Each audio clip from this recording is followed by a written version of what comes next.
Hallelujah. आइए कलीसिया, हम उत्पत्ति में चलते हैं। सबसे पहले उत्पत्ति 2 में 21 और 22 पढ़ेंगे। उत्पत्ति 2, 21 और 22।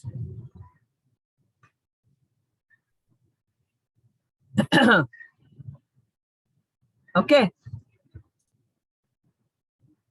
तब यहोवा परमेश्वर ने आदम को भारी नींद में डाल दिया। किसे डाला? आदम को भारी नींद में डाल दिया। और जब वो सो गया तब उसने उसकी एक पसली निकालकर उसकी जगह मांस भर दिया। और यहोवा परमेश्वर ने उस पसली को जो उसने आदम से निकाली थी स्त्री बना दिया और उसको आदम के पास ले आया। ये किसकी बातें हो रही है? ये बातें आदम और हव्वा की हो रही है। हाँ, तो आप आपके हाथ ऊपर उठा सकते हैं। मैं चाहती हूं कि आप मेरे साथ रिएक्ट करें। ओके, मेरे सवालों के लिए आप आपके बारे बताएं। ये किसके बारे में हो रही है? ये आदम और हव्वा के बारे में हो रही है। दिखने को तो ये आदम और हव्वा के बारे में है कलीसिया, लेकिन ये बिल्कुल भी आदम और हव्वा के बारे में नहीं है। ये आपके और मेरे बारे में है। यहां लिखा है, जब आदम को परमेश्वर ने भारी नींद में डाला, उस मनुष्य को, वो जो मनुष्य परमेश्वर की आत्मा से रचा गया था, उसको परमेश्वर ने नींद में रख दिया। यानी कि उसका पहला ऑपरेशन जो था परमेश्वर ने शुरुआत किया और उसको एनेस्थेसिया देकर उसको पूरी तरह से सुला दिया। उसमें डाला है, उसने उसको नींद में भारी नींद में, यानी कि मरने के बराबर उसको रख दिया। ओके। और क्या किया? उसकी एक पसली निकाली। एक पसली निकालकर उसने उस जगह क्या कर दिया? क्या भरा? उसमें क्या भरा? उसकी जब उसने एक पसली निकाल दी, उसमें क्या भरा? मांस भरा। उसमें मांस भरा। आप रोज क्या खाते हो कलीसिया? आप रोज प्रेज एंड वर्शिप होता है, वर्ड होता है, उसके बाद आप क्या खाते हो? परमेश्वर का देह खाते हो, मांस खाते हो, यीशु मसीह का। ओके, परमेश्वर ने वहां मांस भर दिया। ओके, और उसको क्या किया? उसको ढांप दिया, यानी कि उसको ढक दिया। और जो मांस, जो पसली उसने निकाली थी, उसको क्या किया? उस पसली को परमेश्वर ने फिर से एक मांस से ढका। ओके, और उस मांस को उसने एक हड्डी और मांस को परमेश्वर ने स्त्री बनाई। ये स्त्री आदम को बहुत अच्छी लगी। ओके, बहुत अच्छी लगी। हम यहाँ हमेशा पति पत्नी के बारे में सोचते हैं कि परमेश्वर ने आदम के लिए एक दुल्हन बनाई, एक स्त्री बनाई, एक पत्नी बनाई, एक सहायक बनाई। लेकिन इसमें भी परमेश्वर का एक गहरा राज मैं आपको बताना चाहती हूँ, क्योंकि परमेश्वर ने ये स्त्री इसलिए बनाई कि वो उसको सहायक बने। डेफिनेटली वचन ऐसा कहता है, लेकिन परमेश्वर ने उसको कौन से मांस से ढांका? किसके मांस से ढांका? दोनों लहूलुहान थे। जो हड्डी निकली और जो हड्डी जहां से निकाली, वो दोनों लहू से लथपथ थे। बराबर, जहां ऑपरेशन हो रहा था दोनों भी लथपथ थे उस लहू से।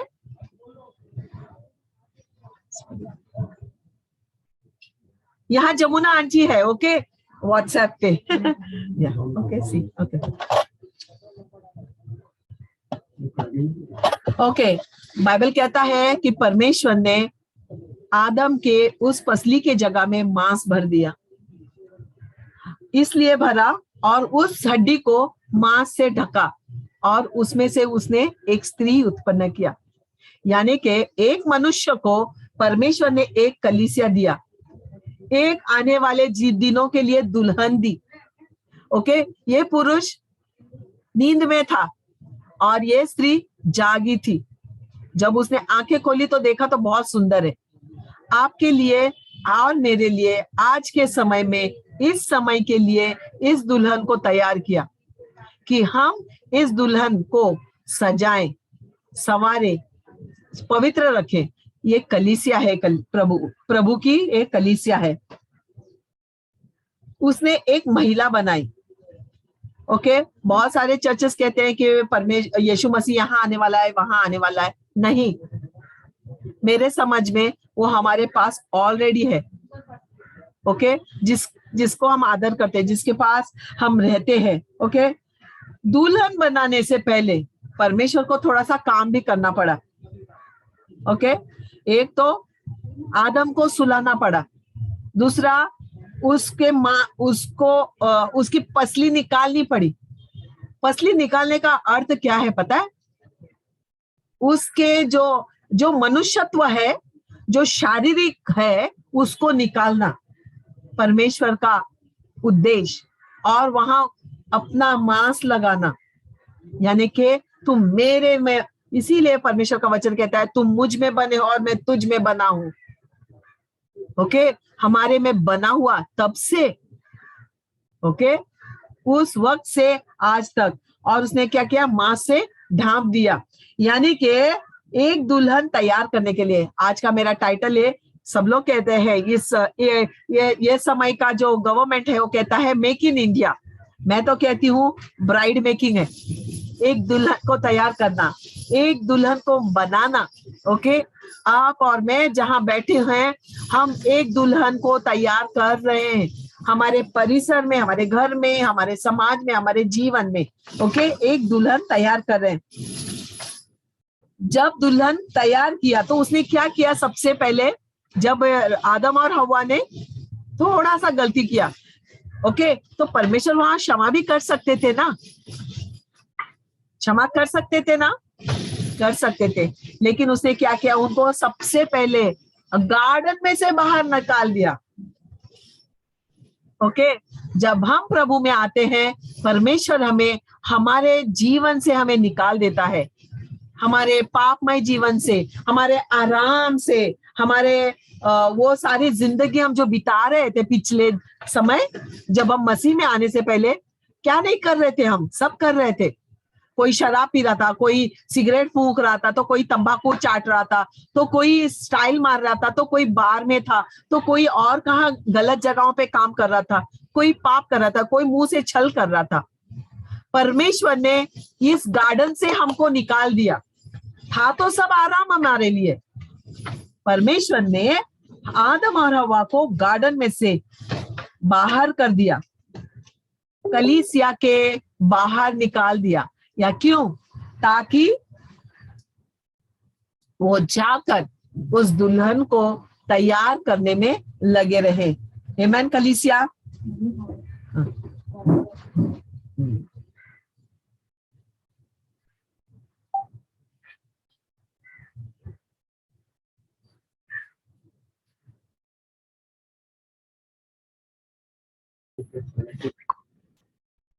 Okay. परमेश्वर ने हमारे जो शारीरिक स्वभाव था, उस स्वभाव से हमें निकाला बाहर। और सबसे पहले ना, जैसे उत्पत्ति शुरू हो गई थी, तो सबसे पहले यहाँ मांस का उल्लेख हुआ ना। कई बार हम क्रिश्चियन लोगों को लोग कहते हैं ये लोग मांस खाते हैं, मांस खाते हैं ना, ये लोग, ये गलत है। ओके, मांस खाने का अर्थ ये क्या है कि मांस, ये हमारा यीशु मसीह का मांस से हम ढांपे गए हैं। लथपथ लहू से हम ढांपे गए, ढक लिया गया, हमें बांध दिया गया, हड्डी की पसली को बांध दिया गया। कलीसिया बांधा परमेश्वर ने अपने मांस से, और उसको श्वास दिया, यानी कि पवित्र आत्मा उसमें उंडेला। तब जाकर वो बहुत सुंदर स्त्री बनी, जिसको देखकर आदम लट्टू हुआ और कहा ये तो बहुत सुंदर है। कलीसिया आज जब यीशु मसीह हमें देखता है, जब परमेश्वर हमें देखता है, तो क्या वो हम पर आहा कहता है, वाओ ब्यूटीफुल, वाओ क्या क्या धुन ना। मैं आपको एक वचन बताना चाहती हूँ। आइए हम दूसरा कोरिन्थियों में चलते हैं। दूसरा कोरिन्थियों 11:2।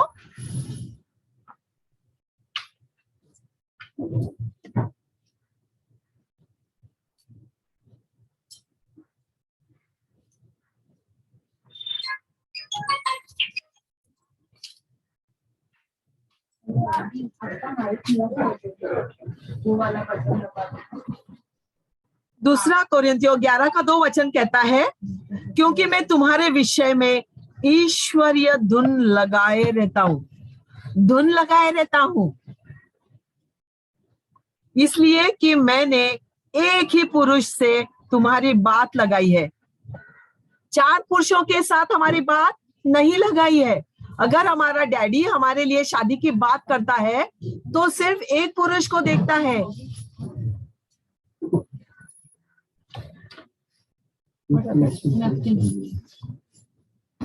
ओके, क्योंकि मैंने तुम्हारे विषय में ईश्वरीय धुन लगाए रहता हूं हर बार। ओके, और क्या करता है, इसलिए कि मैंने एक ही पुरुष से तुम्हारी बात लगाई है कि तुम्हें पवित्र कुंवारी के समान मसीह को सौंप दूं। ये कलीसिया के बारे में है।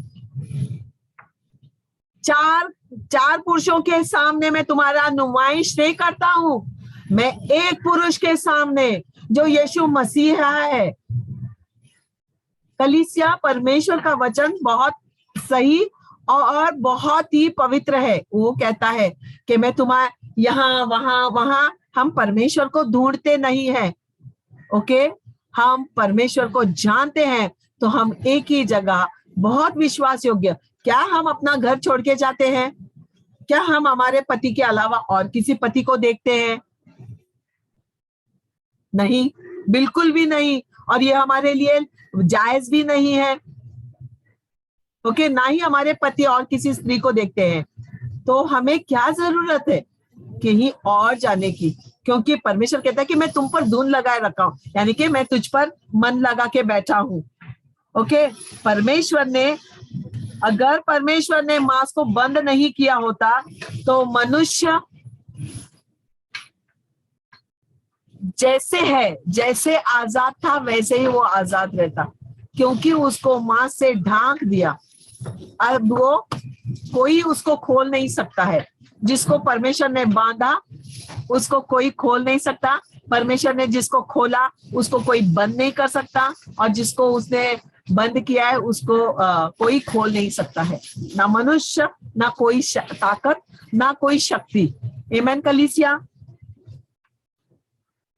सोचिए ना, अगर एक सिंगल पसली में ना, हम कहते हैं ना, अरे ये तो कड़का है, ये सिंगल पसली है। हम कभी कभी चिढ़ाते हैं कुछ पतले लोगों को। हाँ, शरीर में के सबसे कमजोर हड्डी, हाँ, एक स्त्री बन सकती है, एक दुल्हन बन सकती है। कलीसिया, क्या आज आप और हम ऐसे नहीं थे? उस सिंगल पसली की तरह कमजोर, कोई हमें संभालने वाला नहीं था, कोई हमें जांचने वाला नहीं था। क्या परमेश्वर ने आज हमारे लिए उसके मांस से हमें नहीं ढका है? क्या आज हम दुल्हन नहीं है? आज हम बहुत सुंदर दुल्हन है कलीसिया। ओके, और सहायक बने हुए हैं। तो परमेश्वर के बनाने के लिए ना, इसलिए हम परमेश्वर के उसके बनने के लिए परमेश्वर ने हमें से ना कई अधिक ज्यादा उस पर मन भी लगाया है। ओके, और कितना अधिक वो हमें आने वाले दिनों में भी इस्तेमाल कर सकते हैं, उपयोग कर सकते हैं हमारा। इस फसली को उसने अलग से नहीं रखा। ओके, उसको इस्तेमाल के लिए रखा है। और कहीं भी जाकर बस एक कोने में बैठे रहो, कुछ ना करो, ना मिनिस्ट्री ना, नहीं। परमेश्वर का अद्भुत कार्य अभी भी आप में और मुझ में बाकी है। परमेश्वर का वचन कहता है, पहला पत्रस 5:6 कहता है कि इसलिए परमेश्वर के सामर्थ्य हाथों के नीचे दीन बने रहो। और ताकि वो नियत समय पर हमको ऊंचा करे। दीन बनना बहुत जरूरी है कलीसिया हमारे लिए। आइए आपको मैं बहुत एक अद्भुत स्क्रिप्चर परमेश्वर का बताना चाहती हूँ। इज़ीकिएल में चलेंगे, हेजेकिएल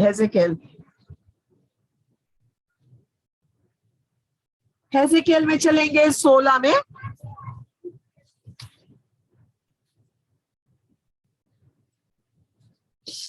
ओके, हेजेकिएल 16 8 से 14 में आपके लिए पढ़ूंगी। ये आप भी बाद में फिर से पढ़ सकते हैं। मैंने फिर तेरे पास से होकर जाते हुए तुझे देखा। किसे देखा? किसे देखा कलीसिया? जब परमेश्वर आपके पास से होकर जा रहे थे ना, उस गली से गुजर रहे थे, आपके घर के पास से गुजर रहे थे, उसने किसे देखा? आपको देखा, मुझे देखा, तुझे देखा। और अब तू पूरी स्त्री हो गई है।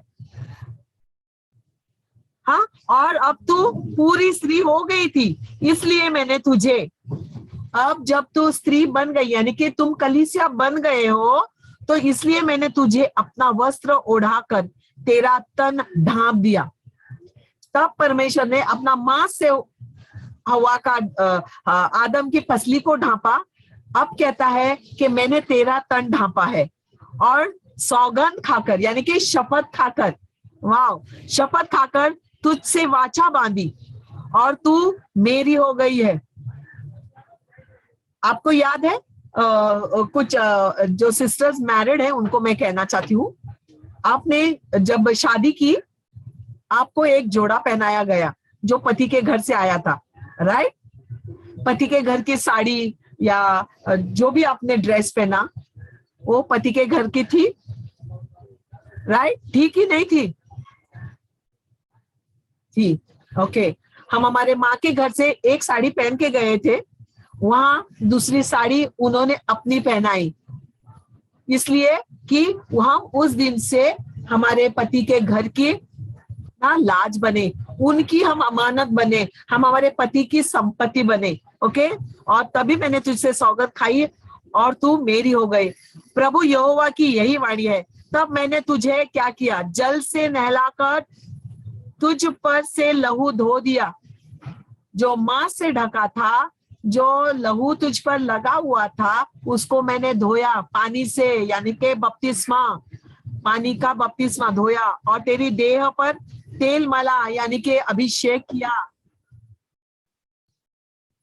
फिर मैंने तुझे बूटेदार वस्त्र यानी के बहुत अनमोल वस्त्र और सुइयों से चमड़े की जूतियां पहनाई, यानी कि बहुत ही महंगी चीजें, परमेश्वर के सुसमाचार के जूते आपके पैरों में, मेरे पैरों में बांधे डाले हैं उसने, और बूटेदार वस्त्र पहनाए, यानी कि हमारा जो चाल चलन है, एक कैरेक्टर है, वो उसने दिया हुआ वो वस्त्र है। ओके, और तेरी कमर पे सूक्ष्म सन बांधा, यानी कि कमर पर उसने हमारे एक कटिबंध डाला, यानी कि एक बेल्ट लगाया जो सिल्क का है, और तुझे रेशमी कपड़ा ओढ़ाया। तब मैंने तेरा श्रृंगार किया। किसने श्रृंगार किया? उस परमेश्वर ने, जो हमसे बेहद मन लगाया है, धुन लगा के बैठा है। ओके, तब मैंने तेरा श्रृंगार किया और तेरे हाथों में चूड़ियां और गले में हार पहनाया, है ना? फिर मैंने तेरी नाक में नथ और तेरे कानों में बालियां पहनाई, और तेरे सर पर शोभायमान मुकुट धरा। तेरे आभूषण सोने चांदी के, और तेरे वस्त्र सूक्ष्म सन, रेशम और बूटेदार कपड़े के बने। फिर तेरा भोजन मैदा, मधु और तेल हुआ, और तू अत्यंत सुंदर वरन रानी के योग्य हो गई। तेरी सुंदरता की कीर्ति अन्य जातियों में फैली गई, क्योंकि उस प्रताप के कारण जो मैंने अपनी ओर से तुझे दिया। तू अत्यंत सुंदर थी, प्रभु यहोवा की यही वाणी है। क्या वो आज आपको और मुझे देखकर वो अच्छे वस्त्र देख रहे हैं? हमारे कैरेक्टर को। आज भी वो कहता है कि देखो ये चूड़ियां मैंने तुझे पहनाई हैं। चूड़ियां यानी कि क्या? मेरा सिक्का। उसने कहा कि तुम्हारे बच्चों के हाथों में चूड़ियां पे वो ब्रेसलेट डालो, मेरा वचन। गले में नेकलेस डालो, वचन। कमर में पट्टा बांधो, वचन। छाती पे लॉकेट डालो सोने का, वचन। माथे पर मुकुट पहनाओ, यानी कि मेरी महिमा तेरे माथे पे। कलीसिया के लिए ये बातें हैं। कलीसिया, क्या आज हम महिमामय दुल्हन है जो परमेश्वर आए तो हमें स्वीकारे? क्या अभी भी हमारे मन में वो आदम का कैरेक्टर है जो अभी हम गार्डन से नहीं निकले? अभी भी उसी गार्डन में हम बैठने की जिद कर रहे हैं। अभी भी उस गार्डन से क्या हमारा लगाव है?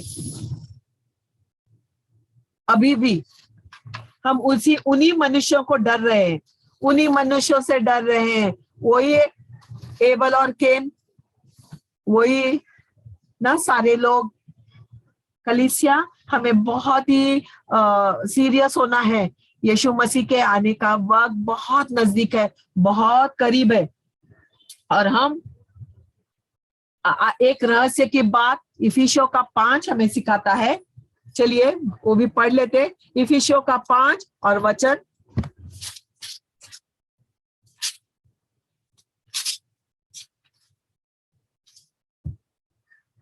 इफिसियों 5 वचन 32 कहता है, यह भेद तो बड़ा है, पर मैं यहाँ मसीह और कलीसिया के विषय में कहता हूं।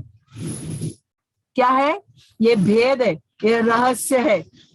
ओके, जो परमेश्वर हमें बताना चाहता है कि ये तेरे बारे में है और मेरे बेटे यीशु मसीह के बारे में है। ओके, मैंने तुझे ये सब तैयार करके रखा है। कैट पहना के, चूड़ियां डाल के, नेकलेस डाल के, मुकुट पहना के, साड़ी पहना के, रेशम के धागे का बेल्ट लगा के, जूतियां पहना के, सब कुछ मैंने तुझे रेडी रखा है। किसके लिए? मेरे बेटे के लिए जो आने वाला है। किसे लेने? अपनी दुल्हन को लेने। मैंने तुझे आदम से अलग किया है। मैंने तुझे तेरे घराने से जो मांस और हड्डी का है उससे मैंने तुझे अलग किया है, मेरे बेटे के लिए, कि मैं तुझे गौरव का पद दे दूं, तुझे मैं गौरवमय दुनिया दे दूं। मैं तुझे जो तूने सुना नहीं, जो तूने देखा नहीं, जो तूने जाना नहीं, ऐसे घर में मैं तुझे रखूं। ये हमारे पिता की चाहत है। कलीसिया, रेवलेशन 19 में चलते हैं। कलीसिया, प्रकाशित वाक्य,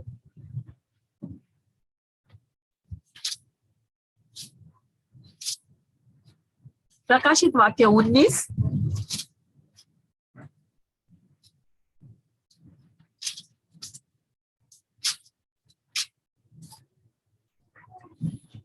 ओके। चलिए कलीसिया वचन 7 में खड़े रहिए। ओके,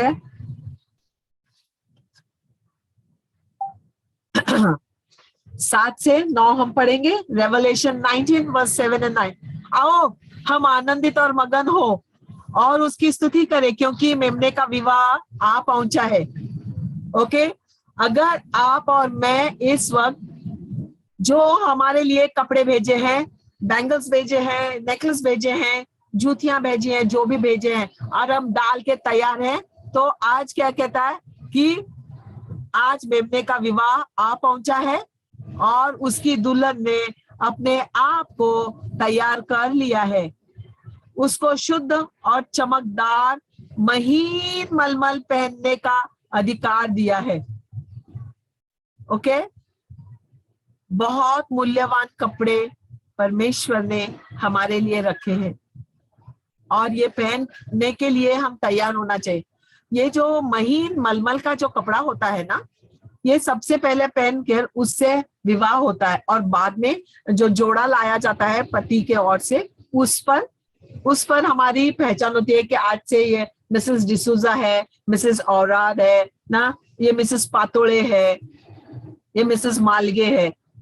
ओके, लेकिन उससे पहले हमें वो महीन कपड़ा, पतला कपड़ा और कपड़ा जब पतला कपड़ा रहता है हम पहनने में थोड़ा सा आराम से पहनते हैं, क्योंकि कुछ फटे ना, उसका धागा निकले ना, रेशमी वाला। ओके कलीसिया, ये बहुत ही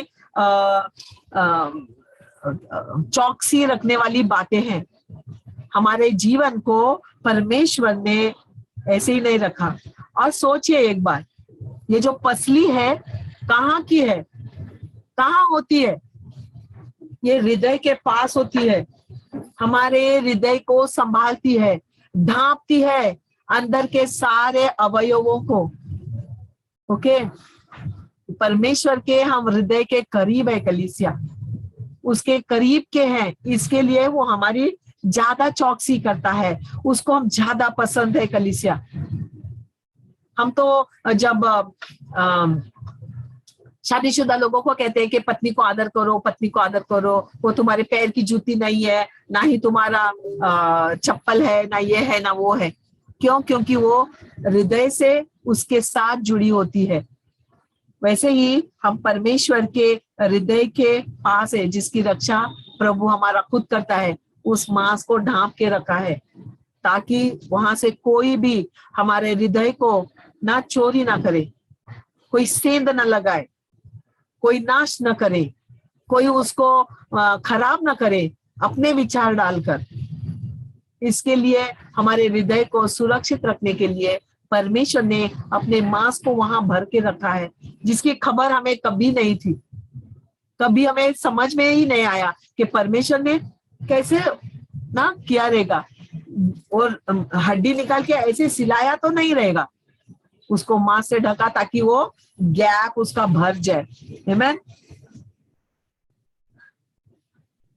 हम भी परमेश्वर, कलीसिया परमेश्वर के शरीर के अंग है। कोरिन्थियों का किताब कहता है हमसे, हम अगर उसके अंग है, हम धर्मी लोग हैं। ओके, और परमेश्वर के बहुत ही मन के ना नजदीक है, दिल के नजदीक है, उसके हृदय के नजदीक है। क्या वो आपके और हमारे द्वारा एक अद्भुत कार्य नहीं कर सकता? नहीं कर सकता? कर सकता है। सुमन को लगता है वो कर सकता है, और वो चाहती है कि वो अद्भुत कार्य उसके द्वारा करे। जब वो अद्भुत कार्य करना चाहता है तो उसे अलाउ कीजिए। हम घर में बैठ के, अपने कोठी में बैठ के, अपने कमरे में बैठ के हम कुछ नहीं करेंगे। अगर सज धज कर आप बैठे हो और बोलोगे चलो मैं बैठा हूँ प्रभु, हाँ अब आएगा दूल्हा, अब आएगा दूल्हा, और तब तक अगर दिया बुझ गया, तेल बुझ गया, आप और मैं उस परमेश्वर के दालनों में हम प्रवेश नहीं कर पाएंगे कलीसिया। परमेश्वर के अगर वो मांसहीन हड्डी अगर परमेश्वर इस्तेमाल कर सकता है, जब वो पसली निकाली तो मांसहीन थी, उसपे कुछ भी मांस नहीं था। ओके, अगर वो इस्तेमाल कर सकता है एक नई दुल्हन बनाने को, एक नई वो जैसे आदम को बनाया वैसे ही हवा को भी बना सकते थे ना? लेकिन जब वो मांसहीन आप और मैं अगर इस्तेमाल कर कर एक नई दुल्हन बना सकता है, तो क्या हम तैयार हैं? एक नया यरूशलेम तैयार करने के लिए हमें तैयार रहना चाहिए। वो जब हमें सबको जमा करेगा, हम सारे अंग है, कोई हाथ है तो चूड़ियों वाला है, कोई नेक है तो नेकलेस वाला है, कोई और क्या है, हम सारे पार्ट्स। आप अगर देखो स्त्रियां हर जगह ज्वेलरी पहनते हैं, हर जगह पहनते हैं, नाक में, कान में, गले में, ना माथे पर, माथे का टीका। बाइबल कहता है कि माथे का टीका ना मैं तुम्हारे लिए डालता हूँ। अगर एजिकेल का वचन आप फिर एक बार पढ़िए और सोचिए अपने आप को, अगर आप सच में वो दुल्हन है जो परमेश्वर आपसे और मुझसे अपेक्षा करता है, क्या हम उसको पहनने के योग्य हैं? अगर उसने आपके और मेरे लिए रेशमी साड़ी लाई, तो क्या हम उसके लिए खड़े हो रहे हैं साड़ी पहनने के लिए? क्या आप कहोगे नहीं रखो उधर, मैं बाद में पहनती हूँ?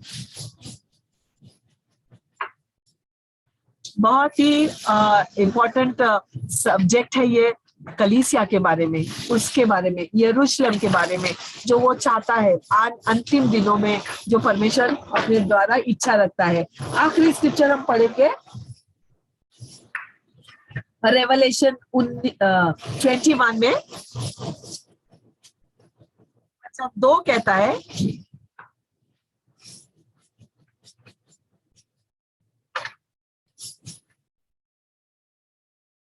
ओके रेवलेशन 21 एंड वर्स 2 कहता है फिर मैंने पवित्र नगर नए यरूशलेम को स्वर्ग से परमेश्वर के पास से उतरते देखा वह उस दुल्हन के समान थी जो अपने पति के लिए श्रृंगार किए हो फिर मैंने सिंहासन में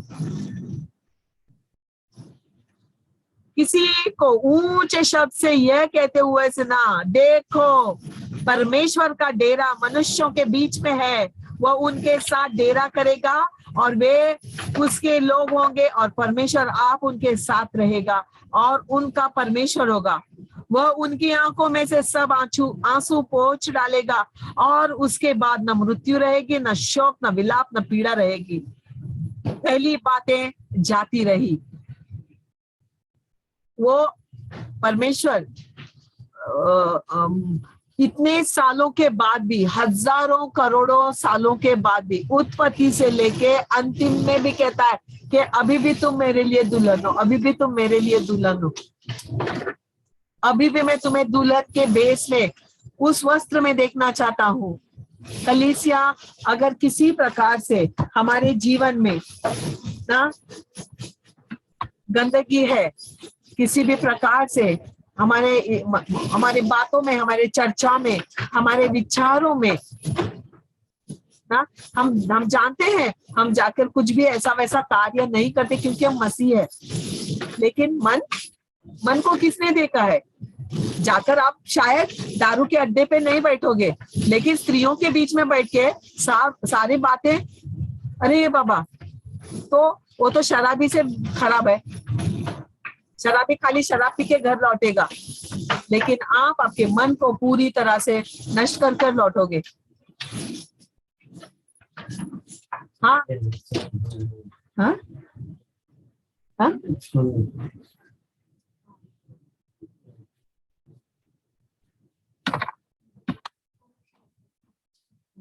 a long time I think maybe her was over huh wait